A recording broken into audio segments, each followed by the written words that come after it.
Hey guys, pengen tahu gimana caranya nge-cheat secara sah dalam game-game kompetitif internasional punya? Well, kali ini gue mau bahas salah satu keyboard terbaru kita yang baru rilis, Timeless Edge. Could this be an ultimate way to be a pay-to-win players? Yuk kita bahas bareng-bareng. Sekarang bayangin kayak gini. Lu lagi intens-intensnya dalam bermain game kompetitif yang dimana setiap mili detik itu krusial. Nah, inilah momen dimana Timeless Edge bakal bersinar. Kenapa gue bisa bilang Timeless Edge bakal bersinar? Karena kita sudah mengusung teknologi yang namanya Hall Effect, yang artinya sensor dari switches-nya itu bakal menggunakan magnetik untuk menentukan apakah sudah di-press atau belum.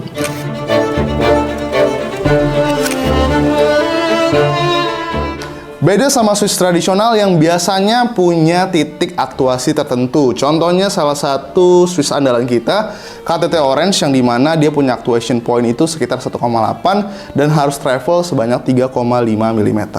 Beda dengan magnetic switch yang dimana kalian bisa atur seminimal mungkin kalian mau, misalnya 0,2 untuk actuation point-nya, dimana kalian bakal register input keys-nya kalau di 0,2 mm.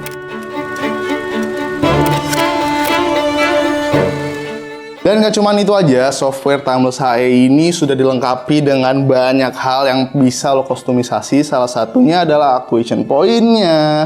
Lo juga bisa punya kontrol penuh untuk bikin macro keys sesuai dengan apa yang lo mau. Dan ini semua bikin keyboard lo super personal.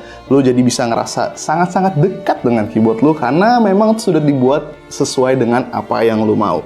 Semua ini bisa lo atur dari software yang udah kita sediakan, dan juga bisa aja langsung ke qmk.top kalau kalian mau mengaturnya secara web base. Ini nih yang ngebedain Timeless Edge dengan keyboard-keyboard kita lainnya, dimana semua hal yang lo butuhkan bisa disesuaikan dalam keyboard ini.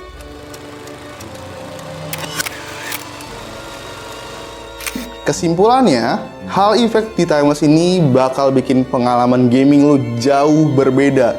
This is something different yang nggak pernah lo rasain kalau lo belum pernah ngerasain keyboard mechanical Hall Effect seperti ini. Nggak ada lagi batasan mekanik yang kaku ataupun actuation point yang harus lo pencet dalam kedalaman tertentu.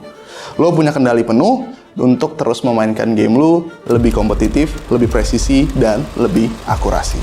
Jadi menurut lo keyboard ini bakal pay to win gak sih di scene gaming kompetitif internasional? Kalau menurut gua sih, coba kalian jawab di kolom komentar. Like dan subscribe video ini kalau kalian memang suka. Jangan lupa nyalakan loncengnya. Jadi, see you on the battlefields. Bye.